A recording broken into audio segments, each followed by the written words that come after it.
Alright, here I am demonstrating a taping application.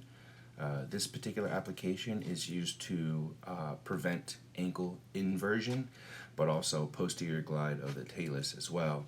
So we are starting off with anchor strips.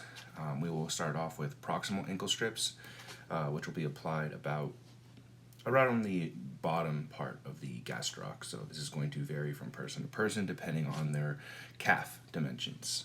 And then we are putting on anchor strips. This is going to go around the base of the fifth so we can offer more support for that inversion prevention mechanism. Now we are putting on the stirrups, and because we are attempting to prevent inversion, we want to go from medial to lateral. We're going to close up that first one with a chevron, go into our next stirrup, and we're going to apply 3 of these total.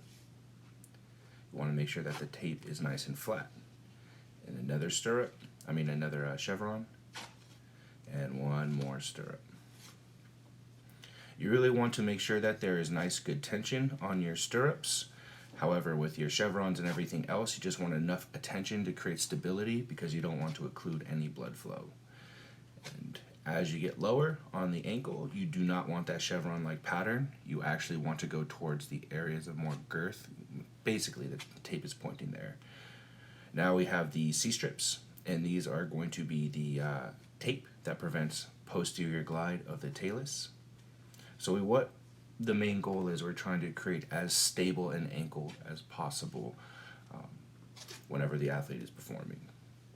And now we're moving into our heel locks.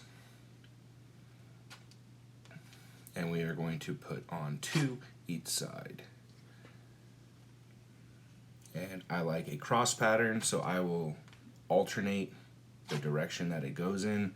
Some people do this continuous. For me, I like to create a little bit more stability, sort of like a cross threading pattern. So I will alternate.